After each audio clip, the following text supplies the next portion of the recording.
so many things I could share back in response. We've created, I think, as a world, as an entire entity, a horrible bubble. We've referred to bubbles many times already on this podcast, but a horrible bubble which is just difficult to pop. Yeah. And when it does pop, I think collectively we're going to get that. If you slow down a balloon being popped, you see it sort of evaporate, so to speak, and then the water, I'm thinking about a water balloon, then the water just dropped to the ground. I think that's going to be us. The tech bubble will pop and we'll just be left to splash towards the floor, which is actually a horrible visualization that's potentially where we will go. But I think it is. Yeah. And we've got so many stimulus around us. I think of the latest Blade Runner film, which I thought was a fantastic film. The soundtrack, the visuals, the overall presentation was absolutely electric. But the idea that we're going to be having these electronic relationships and so forth with seemingly, I guess, real people, they're not. Yeah. We're losing touch with reality and we're creating that ourselves. And we've taken the television, which was once the fireplace in which everyone could gather around and watch a 7 o'clock, 9 o'clock movie, a program as a family. We've taken that, we've put that in our hands, and we've sent everybody off to a different corner of the house. We've lost just in our own homes that sense of unity and connection. It's clearly a marketing and sales device. There's no doubt about that. Yeah. You look at something which is such a, I think, in theory, such a beautiful idea such as Instagram. Hey, at its most simplistic sense, hey, take a photo, share it with everyone else. Yeah. That sounds positive to me. That sounds like a good thing. I've taken a photo. I'd like to share it with you. Great.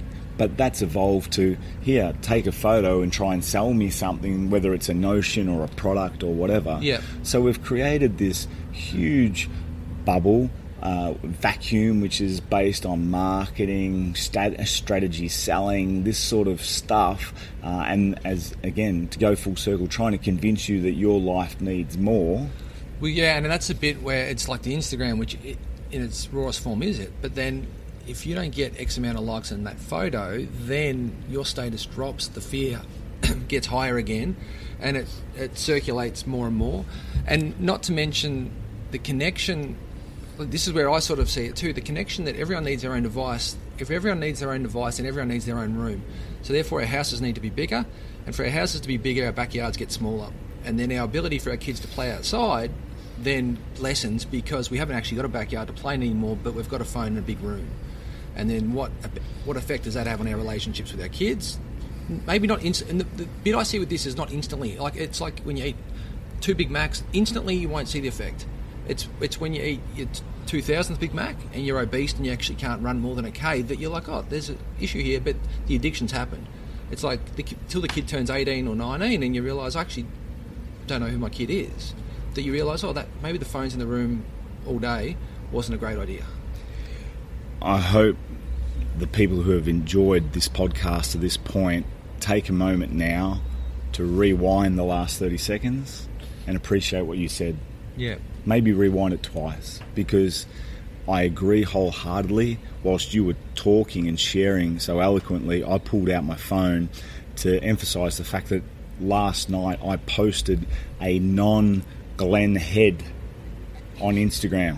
Yep. Not only is it poorly taken up, so don't get anywhere near the number of likes for Glenn heads that I might, I've lost 7 followers. Wow. Not that I care in any way, shape or form, because really, as I mentioned earlier, Instagram for me, when I first heard about it, I thought this sounds spectacularly brilliant, because I love photos. Yeah, imagery is beautiful. I love sharing, as you say, vision of the world around me and the things that I might see. But quickly I realised that what I would like to share on Instagram isn't what the world would like to see. No. So it's outside the bubble. So I had to turn my Instagram account into essentially a direct messaging service, which thoughtfully it provides for me, so I can communicate with people beyond my own personal space. Yeah. So follow me, don't follow me, it's never an issue there. My photos that I share, I'm quite proud of them, because trust me, every photo I share is me struggling for half an hour thinking, is this going to be at all, have any relevance for my audience at all? So it's not just a case of me throwing something flippant up there. But the beauty of that idea is long gone for me. Yeah. And to pick up on what you were sharing about the indoor-outdoor idea, it was only last night, and it's going to sound a little trite and facetious to your listeners, but it's absolutely true. The day of this podcast recording, just the night before, I was talking to my sons about the summer I wanted to have. Wow. And I said to them, the summer I'd like to have is a reflection of what we were like when you guys were little, where we'd head outside at 9 a.m. to play backyard cricket, and we'd come in at 5, and all of a sudden the summer was gone, and we just split our sides with laughing through stupidity in the backyard. We had music playing, we enjoyed our time in the sun, and then all of a sudden, damn, where'd summer go? I don't want to have a summer where we're rolling into January, February, and it's just a dragging, a horrible space where, again, as you said, the disconnect is palpable. Yeah, I think it's for us as parents. Well, I've got the 5 kids. It's really mindful that our kids don't have any phones or devices yet. They can use the iPad, the communal iPad, but they only get it at certain times. But what's interesting is that Lily, our second oldest, she goes, you don't let us play inside, we play outside. And I said to her, which one would you like to do more? And she goes, I'd much rather be outside. But understanding that that's not the norm anymore for kids. And they're becoming old enough where they obviously see the other kids disconnect and want to be inside, and them not wanting to be inside. And they're actually starting to disconnect from friends because they're iPad kids that they were friends with when they were 4 or 5, that now they've lost that connection because our kids are outdoor kids and there's a lot more indoor. But we're holding true to those values and trying to educate them on the importance that this, stick it out. Like, just because everyone else is doing this, like, it's okay to be different. So I think that's important, mate. I think before we head off, I wanted to talk about the book. I haven't read it yet, but I wanted to get you on because I have a deep care for this concept. We should describe that just walking through the background, we've got a mother and her daughter, and there's a little sort of ballet class, I think, in this space. And this little girl has been told to be quiet walking through the space, and she's done an exceptional job of travelling some 30 metres past us across some wooden platforms in some heavy dancing type shoes. In one shoe. In one shoe, in one dancing shoe. So she's essentially hopped through the space without making a sound. But on the back end of what you've just shared, they're the fun moments. Yeah. Having mum lead you down 20 stairs through a massive chairs across some wooden floors, with a medal around your neck, somehow acquired from dancing this morning with one shoe on in silence. That's a much more exciting, thrilling, connective, fun activity than sitting on your phone. And the curiosity to navigate all the chairs, that she's just having all the sensory... Whilst looking at us. Yeah. So looking at us. There's a lot going on. Yeah, that's just so much more engaging. She was smiling at me. You had your back to this little girl, but she was smiling at me. Think about the number of times you walk down the street in 2018-19 and you come across 1, 10, 20 people, and 50% or better are just completely engulfed in the screen before them. I was shocked the other morning. I shouldn't have been, but I was shocked the other morning when I got up early to speak at a business breakfast, and I was sitting at a set of traffic lights not far from here in inner city Melbourne, Yarraville, just in the adjoining suburb Footscray, and there were 4 cyclists at the light, and one cyclist failed to cross the intersection via the little green illuminated cycle because he was so engaged with his phone. Yep. And I thought, at 6:30 in the morning, you're that engaged on a bike. And Yeah. again, I encourage your listeners to come to Yarraville, come to Footscray at the moment where they're constructing this East-West Link tunnel. This is a space that's treacherous for cyclists. This is not a space to mess around with at all. As another young person traverses the space as we speak, she's done a wonderful job. She took a bit of a shortcut right through our little recording area. But this is not a space where you should be losing any attention as a cyclist, just from a safety standpoint, let alone just being a part of the real world. I was actually really saddened. I was really, really saddened to watch that happen, to see this guy miss his chance to cross the intersection because he's on his phone. Well, mate, I think this is where I see the phone use, and I actually see it as one of the biggest epidemics we're ever going to have, because it's got so many elements to it that people don't realise. That the first one is, if you're a heroin addict and you're shooting up at 6 a.m, that's not really normal.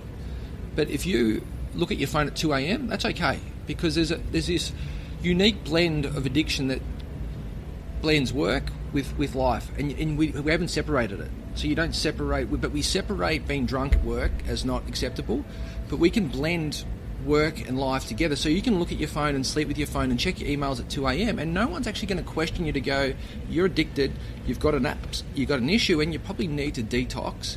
And then you can't detox because you need it for work. There's so many moving pieces to the phone epidemic that we've got. And what also speaks to me is that we actually don't have control of our time anymore. So Apple, or whoever's making the next device, they've actually got the power to go, we'll dictate how you're going to spend the next 10 years of your life. So you actually don't have the choice anymore, right? You get the choice of device, but we'll choose the time you're going to use because we've got you hooked.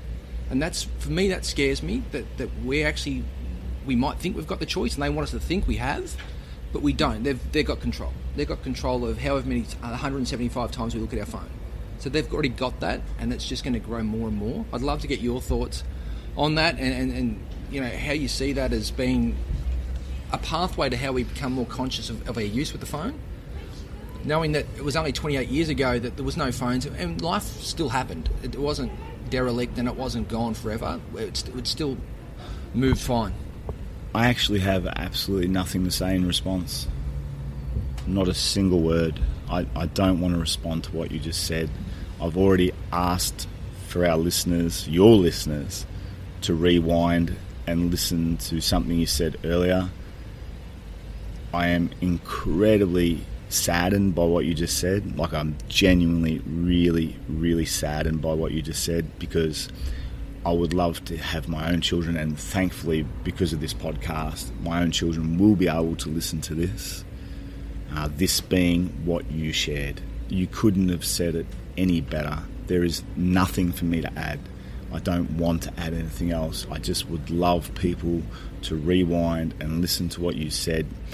It might have been 30 seconds. It felt like an hour, and not in a negative sense. I was just sitting there listening to what you were saying, feeling really sad, because I think you are very, very right. And the comparisons that you use, the examples that you put forward, shocking, horrible, so accurate, so compelling. I've got nothing to say. Mate, I appreciate that. I do. And before we go, I want to talk about the book, and I want to get to like where that come from. Firstly, I'd like to talk about, you know, what made you want to begin to write? Like, where that come from? I've always enjoyed writing from a very young age, and I've always written a lot, both for school, beyond school, for pleasure, for the processing that it provides in terms of life and getting through tough times. I've written all sorts of incredible pieces, which most people will never ever read. It could be a letter, it could be a series of words just to myself, could be some lyrics, it could be anything. I don't write for anyone else's pleasure. I've never picked a pen up with the sole purpose of providing pleasure for someone else. If that's something that comes of what I've written, then so be it. But I've always been of the belief that you have to write to satisfy yourself first and foremost. If you're not happy with it, whether it's a note to self, a letter, a an essay, whatever it may be, how could anyone else be happy with it? I've never written according to grammar or punctuation or spelling. So again, even in my teaching and when I was a teacher and when I work with young men in particular, because a lot of young men avoid writing, Yeah. I say to them, number one thing I say is, listen, please,